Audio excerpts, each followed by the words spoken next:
আমার বেশিরভাগ পোস্টে আমি কলকাতা দিকের ভাষাটাকে ভালো ভাষা বলি। তো এই জন্য আমাকে অনেকেই কমেন্ট করে যে ভালো ভাষা কেন বলছো, আমাদের পুরুলিয়ার ভাষাটা কি খারাপ ভাষা, বা ভালো ভাষা বলতে কি বোঝাতে চাইছো।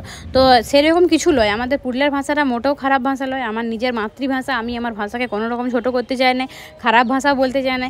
তবে ছোটো থেকেই আমি শিখে এসেছি যে বইয়ে আমরা যে ভাষাটা পড়ছি বা কলকাতা দিকের ভাষাটাকে ভালো ভাষা বলি আমরা, আর আমাদেরটা হচ্ছে মানভূমা ভাষা, রড়া ভাষা, এটাই জানি। তো সেই জন্য আমি ভালো ভাষা বলি, আমি কোনো রকম উদ্দেশ্য করে বলতে চাই না যে ওইটা ভালো ভাষা বা আমাদেরটা খারাপ ভাষা।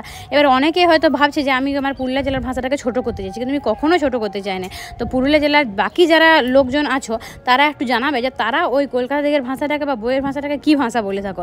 তাইলে এইবার থেকে আমি যখন ভিডিও বানাবো সেরকম কোনোভাবে তখন আমি আর ভালো ভাষাটা বলবো না, তাহলে আমি ওই ভাষাটা ইউজ করবো। তো আপনারা কিন্তু যারা যেটাই বলেন সেটা আমাকে একটু কমেন্ট করে জানাবেন। আর এখন আমার কমেন্ট ব্লক আছে 4 দিন থেকে, আমি ওই জন্য কাউকে কোনো রকম কমেন্ট রিপ্লাই করতে পারছি না। যখন আমার কমেন্ট ব্লকটা ঠিক হবে তখন আমি সবার সব রকম প্রশ্নের উত্তর দিব, সবার সমস্ত রকম কমেন্টের রিপ্লাই করব। সেই জন্য আজকে এই ভিডিওটা বানিয়ে দিলাম, যেহেতু আমি রিপ্লাই দিতে পারছি না। তো কেউ কিছু মনে করবেন না, কারোর কমেন্টের রিপ্লাই যাচ্ছে না, কয়েকদিন পর অবশ্যই যাবে।